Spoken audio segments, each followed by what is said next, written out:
1112쪽입니다. 오늘은 7월 9일 금요일 아침입니다. 7월 9일자 본문 예레미야 37장 1절에서 10절까지 말씀 교독하겠습니다. 요시아의 아들 시드기야가 여호야김의 아들 고니야의 뒤를 이어 왕이 되었으니 이는 바벨론의 느부갓네살 왕이 그를 유다 땅의 왕으로 삼음이었더라. 그와 그의 신하고 그의 땅 백성이 여호와께서 선지자 예레미야에게 하신 말씀을 듣지 아니하니라. 시드기야 왕이 셀레마의 아들 여후갈과 마아세야의 아들 제사장 스바냐를 선지자 예레미야에게 보내 청하되 너는 우리를 위하여 우리 하나님 여호와께 기도하라 하였으니 그때 예레미야가 갇히지 아니하였으므로 백성 가운데 출입하는 중이었더라. 바로의 군대가 애굽에서 나오매 예루살렘을 에워쌌던 갈대아인이 그 소문을 듣고 예루살렘에서 떠났더라. 여호와의 말씀이 선지자 예레미야에게 임하여 이르시되 이스라엘의 하나님 여호와께서 이와 같이 말씀하시니라. 너희를 보내어 내게 구하게 한 유다의 왕에게 하리라. 너희를 도우려고 나왔던 바로의 군대는 자기 땅 애굽으로 돌아가겠고 갈대아인이 다시 와서 이 성을 쳐서 빼앗아 불사르리라. 여호와께서 이와 같이 말씀하시니라. 너희는 스스로 속여 말하기를 갈대아인이 반드시 우리를 떠나리라 하지 말라. 그들이 떠나지 아니하리라.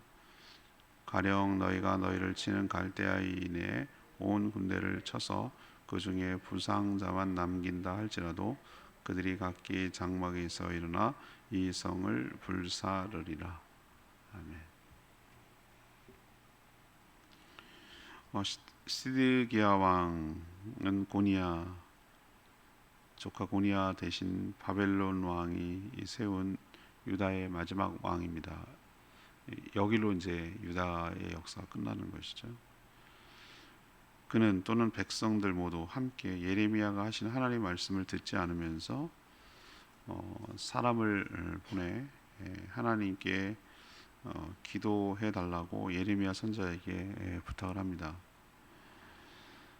애굽 군대 바로의 군대가 개입하자 예루살렘을 포위했던 바벨론 군대가 떠났는데 그걸 두고 이제 자신의 뜻이 이루어졌다라고 생각하고 좋아하지만 하나님은 선지자를 통해서 예레미야를 통해서 애굽은 다시 돌아갈 거고 바벨론이 와서 다시 칠 것이니까 스스로 속지 말라고 경고하시는 내용, 이것이 바로 오늘 내용입니다. 오늘 질문은 스스로 속는 신앙이란 무엇입니까? 이것이 바로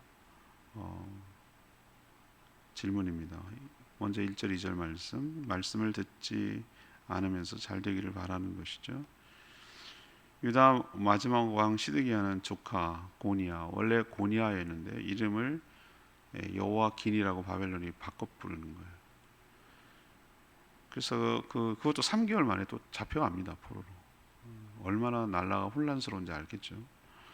대신해서 이제 바벨론이 세운 마지막 왕인데 그전 여호와김은 또 애굽이 세운 왕이고 유다는 이미 주변 강대국에 의해서 왕이 세워졌다가 폐위됐다가 뭐 바꿨다가 이름도 바꿨다가 뭐 이런 지경에 이를 정도로 완전히 국력이 쇠어가고 약해진 그런 지경에 이른 것이죠. 이 고니야라가 본명인 여호와긴이 3개월 만에 바벨론의 포로로 끌려가고 또 시드기야가 왕이 되었으면 시드기야는 어떤 마음을 먹어야 되는 것이죠. 정신 바짝 차려야 되겠죠. 그리고 하나님의 뜻을 묻고 구하며 순종하는 것이 맞는데 그런데 시드기야 오늘 표현해 보면은 시드기야는 물론 그의 신하들 그리고 그 땅 백성들은 하나님께서 예레미야 선지자를 통해서 전달하신 말씀을 전혀 듣지 않았어요. 말씀을 안 들었어요. 여전히 이 강대국 틈바구니에서 벗어날 궁리를 하고 있었고요.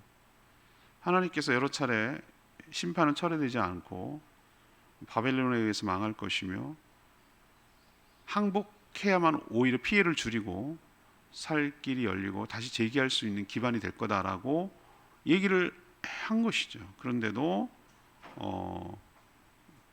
그런 말을 하는 예레미야를 매국노 취급하고 어떻게 나라가 망하기를 바라냐 뭐 이런 식으로 얘기를 하면서 묻혀 지내죠. 말씀을 듣지 않으면서 잘 되기만 바라는, 여전히 애굽만 의지하는 이들의 모습이 바로 자신을 스스로 속이는 것이다 라고 말하는 것이죠.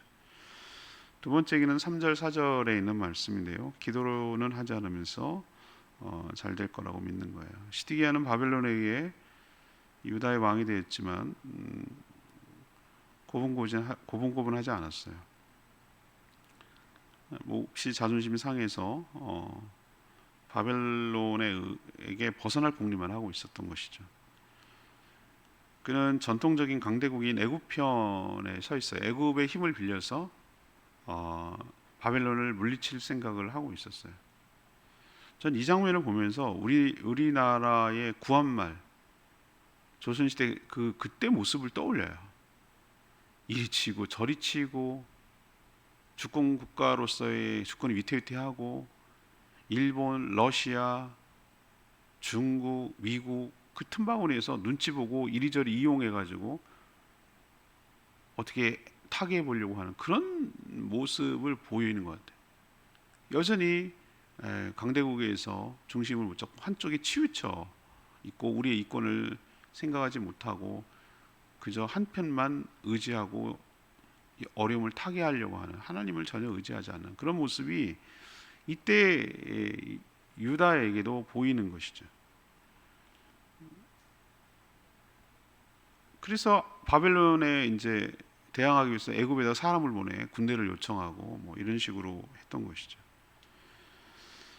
그게 하나님의 뜻이 아니었다는 것을 예레미야를 통해서 알려주는데도 불구하고 그렇게 하지 않았어요. 근데 그럼에도 불구하고 이런 이중적인 모습을 보이는 게, 사람을 이제 보냅니다. 2명을 보내는 것 같은데 여후갈, 그 제상 스바냐 이렇게 보내서 이제 예레미야한테 보내는 거죠. 그리고 하는 말이 자신을 위해서, 우리를 위해서, 우리라고 하는 것은 유다와 백성들을 말하는 거겠죠. 우리를 위해서 여호와 하나님께 기도해달라 그렇게 요청하고 있는 것이죠. 이게 뭐가 문제냐 이렇게 말하는데 두 가지가 문제예요. 하나는 자신이 먼저 직접 하나님께 기도하지 않으면서 다른 사람에게 기도를 부탁하는 것이 이게 과연 맞는 것인지라는 생각이 드는 것이고요. 또 하나님의 뜻이 이미 알려져 있는데도 불구하고 예레미야를 통해서 그 뜻부터 순종할 생각은 하지 않고 이 기도해 달라라고 말하는 것은 내 뜻대로 하게 해달라, 예레미야 선지자를 무당 취급하는 거예요. 요즘 샤머니즘으로 말하면.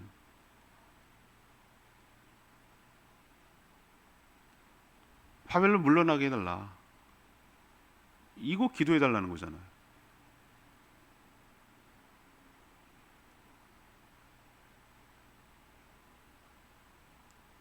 그러니까 자기 하나님의 뜻에는 따를 생각이 없고 자기가 원하는 것만 일어나게 해달라, 기대하게 해달라라고 기도하는 것이 과연 옳은지 여러분이 한번 생각을 해보셔야 돼요. 이걸 우리에게 두 가지를 교훈을 주고 있는 것이,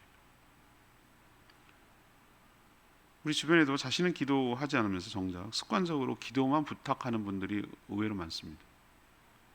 그것이 옳은 태도가 아니고요. 더 중요한 것은 하나님의 뜻이 아주 명백해요. 이건 뭐 말씀으로 보나 뭐로 보나 명백한데 그러고 싶지가 않은 거예요, 자기는. 그래서 어떻게든지 난 바꿀 생각이 없으니 하나님 바꾸라고, 내 마음에 들도록 해달라고, 내 뜻대로 해달라고 라고 죽으라고 기도하는 사람이 있어요. 제가 그때 비유를 자주 드는 비유가, 배와 등대가 있는데 등대는 조그맣고 불만 반짝반짝합니다. 움직이지 않는 땅에 세워졌다는 게 중요하죠. 배는 항공모함처럼 엄청 큽니다. 등대가 너무 자그마해서 무시할 수 있습니다. 거만한 항공모함 같은 큰 배는 등대 보고 비키라는 꼴이 될 수가 있는 것이죠. 그 느낌 아시겠습니까? 비켜야 될 것은 배가 비켜야지, 안 비키면 충돌하고 파손하는 것은 배예요. 그런데 우리는 그런 식으로 하나님께 대하고 요구할 때가 얼마나 많은지 몰라요. 우리가 어떻게 하나님을 대해야 되냐면은 내 뜻을 이뤄달라고 하지 말고 주의 뜻이 나의 가운데 일어나도록 기도하는 것이 기도의 본질일 줄로 믿습니다. 자기를 꺾는 게 그렇게 힘든 거예요. 그래서 기도가 왜 길어지고 왜 진지해지고 왜 땀방울이 되도록 하냐면 예수님 기도하시는 거 보면 보이잖아요. 내 뜻이 이루어지는 것이 아니라 하나님의 뜻이 내 가운데 이루어지는 작업을 해야 되니까 내 자아가 죽고 내 고집이 꺾이고 그러는 과정이 몸부림치고 힘든 거예요. 난 바꿀 생각 없고 하나님 바꿔라 그러면은 하나님을 안 믿는 수많은 우상을 섬기는 샤머니즘을 섬기는 그런 자와 하나도 다를 바 없고, 그런 기도를 부탁을 들어줘서 하는, 만약 예레미야가 그런 기도를 부탁을 들어줬다면 예레미야는 선지자가 아니고 무당이에요. 왕의 뜻을 받들어 들어주기 위해서 치성을 드려주는 그런 급으로 전락하는 거예요. 그러니까 여러분들도 어떤 뜻을 알면 하나님의 뜻이 작은 것부터, 명백한 것부터 기꺼이 자신을 꺾고 거기에 순종하기 위해서 기도해야 될 줄로 믿습니다. 그리고 기도 부탁하는 자체가 나쁜 건 아니지만 해야죠. 예, 우리가 공동체 안에 있기 때문에 서로 기도를 해야 되는 게 맞습니다만, 정작 자신은 기도하지 않으면서 기도만 부탁하는 태도는 옳지 않습니다. 물론 그렇다고 해서 안 부탁을 해도 저는 기도를 할 수밖에 없습니다만, 그러나 더 중요한 것은 본인이 하나님 앞에 간구하고 기도할 때 하나님 관계가 더 깊어지고 하나님의 뜻을 깨닫고 더 본인이 예수 그리스도를 닮아가고 하나님을 체험할 수 있는 좋은 기회가 될 줄로 믿습니다. 이걸 가르쳐 주는 것이에요. 세 번째는 5절에 10절까지 말씀, 상황만 보고 뜻대로 된다고 오판하는 것. 이게 속이는 거예요. 유다의 기대대로 마치 기다렸다는 듯이 애국 군대가 움직였어요. 애국 군대가 출전했다는 소식을 듣고 예루살렘을 에워쌌던 바벨론이 포위를 풀고 떠났습니다. 유다는 자신의 뜻대로 되었다고, 돌아가는 상황이 됐다고 좋아하며 아마 쾌재를 불렀을 거예요. 이거지 바로 이거지 라고 아마 좋아했을 거예요. 그러나 그것은 완전한 착각이고 스스로를 속이는 것이었어요.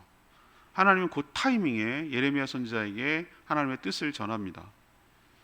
이것이었어요. 애굽은 계속 유다를 돕지 않고 돌아갈 것이다. 이게 1번 내용이고요. 2번, 떠난 줄 알았던, 완전히 철수한 줄 알았던 바벨론이 철수한 것이 아니고 다시 쳐들어올 것이다. 2번. 3번은 이번에 쳐들어오는 건 에워싸는 정도가 아니라 완전히 예루살렘을 함락시키고 불태워서 유다를 몰락하고 멸망시킬 것이다. 이게 3번이에요. 충격적이죠. 유다 입장에서는. 실제로 바벨론 느부갓네살 왕은 유다가 자신들을 배신하고 왕까지 이렇게 고치해가면서 세웠잖아요. 그걸 보고 애굽에 붙는 것을 봤어요. 애굽까지 쳐들어가거든요. 나중에 느부갓네살이 그렇게 하는데, 그걸 보고 뒤에 이제 다음 주에 이제 묵상합니다만 군대를 총동원 합니다. 총동원해서 침략하고 그 예루살렘을 에워쌉니다. 햇수로 2년, 정확하게 말하면 20개월. 딱 들어온 지 20개월 만에 아무것도 들어가지도 나가지도 못하게 해서 그 안에서 고사되게 만드는 것이죠. 먹을 게 없어서 굶어 죽게 만드는 것이고, 결국은 뛰쳐나오게 만드는 작전을 핀 것이고, 그리고 토성을 지방에 끌어온 유다 동족 포로들을 시켜서 토성을 쌓는 거예요. 흙으로 쌓게 하는 거예요. 토성 쌓는 자들을 화살이나 뭘로 죽이면 동족을 죽이는 거예요. 그렇게 해서 성의 높이만큼 흙을 쌓아 올리는 것이죠. 흙이 다 쌓아 올리면은 그때 사다리나 널판지나 이것을 성으로 걸친 다음에 군사들이 들어가는 것이죠. 그 기간이 채 20개월이 되지 않았어요. 학자들은 14개월이라고 보는 학자들이 있는데, 뭐 포위하고 뭐 하는 전 과정을 제가 보기에는 성경으로 보면은 개월수를 계산해봤어요. 그때 20개월이더라고, 포위돼서. 그러니까 시드기야 9년에 포위가 돼서 이제 3차 침입을 말하는 겁니다. 그리고 11년에 망한 건데 달수를 보니까 딱 20개월이에요. 채 2년이 되지 않았어요. 그렇게 완벽하게 무너지는 것이죠. 하나님은 예레미야를 통해서 이런 사실을 백성들에게 알렸어요. 그리고 눈에 보이는 상황만 가지고 모든 것들을 판단하지 말라고 얘기하는 것이죠. 우리는 말씀에 순종하지도 않고 기도하지 않으면서 자신의 뜻대로 상황이 돌아가고 있다라고 믿고 싶고 또 그렇게 여기고 싶고 그렇게 해석하려는 경향이 있는데, 그것을 두고 오늘 9절에 스스로 속이는 것이다 라고 하나님은 진단하고 있다는 거 여러분 기억하시기를 바랍니다. 역시 에마의 말씀이 9절 말씀이에요. 여호와께서 이와 같이 말씀하시냐, 너희는 스스로 속에 말하기를 갈대아인이 반드시 우리를 떠나리라 하지 말라. 그들이 떠나지 아니하리라. 사람들은 자신이 원하는 것만 보고 믿으려는 그런 속성이 있습니다. 또 눈에 보이는 현상만 가지고 모든 것을 판단하고 결정하려는 잘못도 범합니다. 하나님은 그것을 두고 스스로 속는 것이라고 말씀하셨어요. 흘러가는 구름이나 떠다니는 바다에 떠다니는 부표, 그냥 이리저리 물결에 이리저리 바람에 이렇게 떠다니는 그런 것에 우리 삶의 기준을 삼아서는 안 됩니다. 보이는 현상은 얼마든지 바뀌어질 수 있고 달라질 수 있는 것인데 그것만 보고 믿어서는 안 되는 거예요. 하나님의 말씀 1.1획도 바뀌지 아니하시고 항상 신실하시고 자신이 한 말에 책임지시고 반드시 성취하시는 그 하나님의 말씀에 우리 인생의 닷을 내릴 때 흔들리지 않고 견고하게 될 줄로 믿습니다. 배가 고정시키는 것을 닷이라고 말하는 거예요. 밑바닥에 딱 걸쳐놓는 거예요. 갈고리로 거는 거예요. 그래야 배가 안 움직여요. 파도에 바람에 흔들리지 않고 떠다니지 않아요. 이걸 닷이라고 그러는 거예요. 우리는 현상의 닷을 걸면 안 돼요. 이리저리 움직이는 것이 아닌 것이 아니라 하나님의 변하지 않는 하나님께 닷을 두는 것, 말씀에 닷을 둔다는 것은 하나님께 닷을 내린다는 뜻이에요. 여러분들도 눈에 보이는 것보다 하나님의 말씀을 더 신뢰하고 살아가고 흔들리지 않고 살아가는 저와 여러분 되기를 소망하고요. 그렇게 살 때 스스로 속지 않고요. 근데 이걸 안 믿고 따라갈 때 그 결과는 매우 고통스럽다는 거 여러분 기억하시기를 바랍니다. 오늘 이 본문은 어제 본문도 굉장히 제가 갈등을 했어요. 하나님의 말씀을 쪽쪽 찢어서 화롯불에 던지는 이 여호야김의 태도에 대해서 우리가 말씀을 어떤 태도를 대하는가라는 생각을 한번 좀 짚고 넘어가야 되겠다라는 생각을 가지고 어제 본문을 할까. 근데 오늘 본문도 스스로 속이는 신앙생활에 대해서 우리가 다시 한번 생각하고 경각심을 가져야 되겠다라는 것 때문에 참 많이 주의를 어떻게 할까라고 고민했는데 오늘 본문을 정했어요.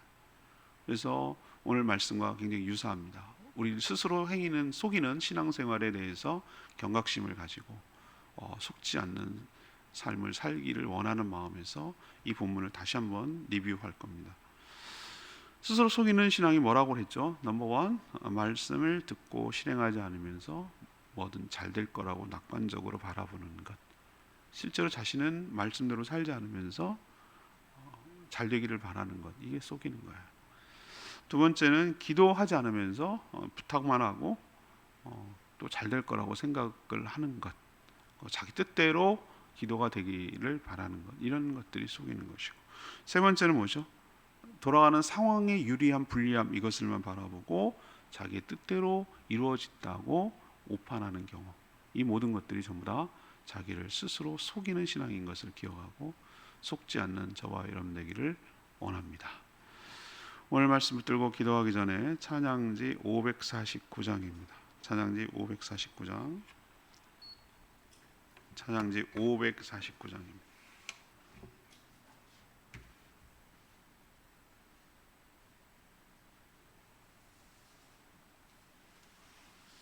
찬양지 549장. 모든 상황 속에서 내 영혼이 확정되고 확정되었사오니 믿음의 눈을 들어 주를 바라봅니다. 이것이 바로 우리가 속지 않고 견고한 신앙생활을 할 수 있는 비결인 줄로 압니다.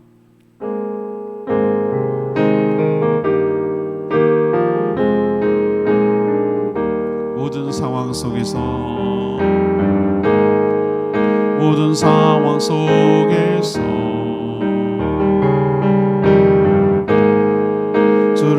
찬양할지라. 주는 너의 큰 상급 도움이시라.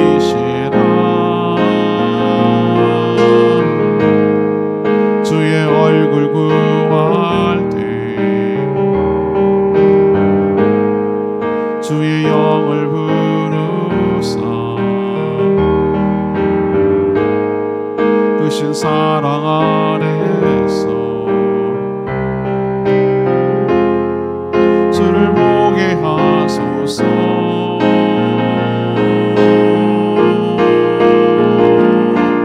내 영혼이 확정되고 확정되어 싸우니 믿음의 눈으로 주를 바라봅니다. 내 영혼이 확정되고 확정되어 싸우니 믿음의 눈으로 주를 바라봅니다. 주를 찬양할 때 주의 나라 이미 힘있네. 그의 영원한 나라 보게 하소서.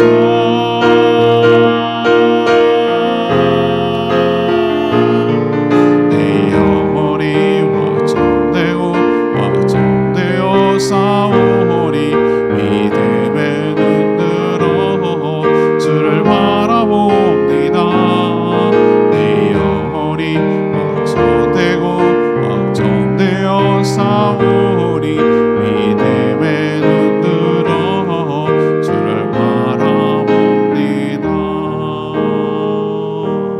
그렇습니다. 스스로 신앙을 속이는 것은요, 말씀, 기도 없이 상황만 잘 되기를 바라고 그런 거 없이 상황이 돌아가는 것을 보고 그것을 더 신뢰하는 게 속이는 거예요. 상황의 좋고 나쁨을 떠나 우리가 하나님의 말씀을 굳건히 닷을 내리고 그 말씀에 온전히 순종하고 살 때 당장은 힘들고 어려운 거, 폭풍우가 오는 것 같아도 그 하나님의 말씀을 온전히 순종하는 것이 옳았다라는 것이 시간이 지나가면 갈수록 확연하게 드러나게 될 줄로 믿습니다. 우리는 상황을 믿는 사람들이 아니고요, 내 뜻을, 내 감정을, 내 계획을 믿는 게 아니라 하나님의 말씀을 믿는 사람들인 줄로 믿습니다. 하나님의 말씀을 온전히 작은 것부터 확실한 것부터 순종하며 살아가는, 그래서 말씀에 닷을 내리고 살아가는 저희들 되게 달라고 주여 외치며 기도하겠습니다. 주여 하나님, 모든 상황 속에서 주를 찬양할지라. 주는 너의 큰 상급 도움이시라. 주의 얼굴 구할 때 주의 영을 부으사 크신 사랑 안에서 주를 보게 하소서.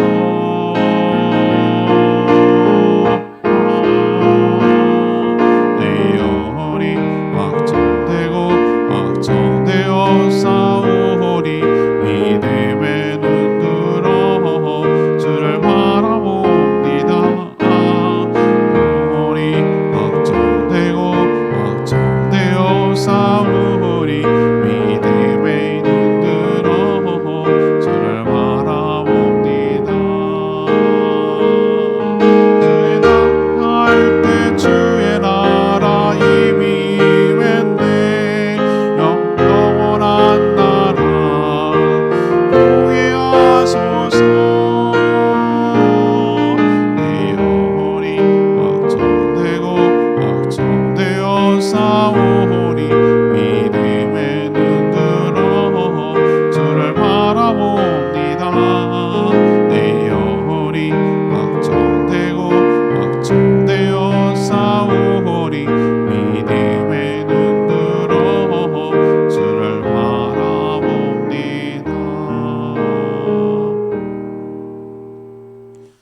저희도 스스로 속일 때가 참 많습니다.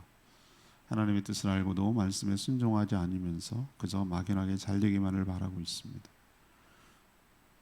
또 자신은 기도하지 않으면서 주변에 기도만 부탁만 하고 분명 하나님의 뜻이 명확한데도 자신의 뜻대로 되기를 바라며 기도하려고 합니다. 자신에게 아주 작은 유리한 상황만 보여도 그것이 하나님 응답했고 자신의 뜻대로 이루어진다고 착각하기도 합니다. 보이는 상황이 아니라 말씀에 기반을 두게 하여 주시옵소서. 사람이 아니라 하나님의 말씀에 신뢰하며 인생의 닻을 내리고 거기에 의지하게 하여 주시옵소서. 스스로 속아 비참한 최후를 맞이하지 않도록 은혜 베풀어 주시고 하나님 뜻에 순종하는 것이 결과적으로 옳았음을, 그것이 맞았음을, 그렇게 하는 것이 옳았음을 살면서 시간이 지나면서 확인하고 감사하며 영광 돌리게 하여 주시옵소서. 오늘도 간구하는 기도 주님께서 응답하여 주시고 모든 모이는 목장들마다 축복하여 주시옵소서. 장마와 무더위 가운데 성도들의 삶을 지켜주시고 직장과 일터에서 안전하게 어려움 당하지 않도록 도와주시며 자녀들이 믿음 안에서 잘 자라며 커갈 수 있도록 축복하여 주시기를 원합니다. 오늘도 주님과 동행하는 복된 하루 되기를 소망하고 예수 그리스도의 이름으로 축복하며 기도합니다. 아멘. 오늘도 주님의 은혜가 함께 살기를 축복합니다.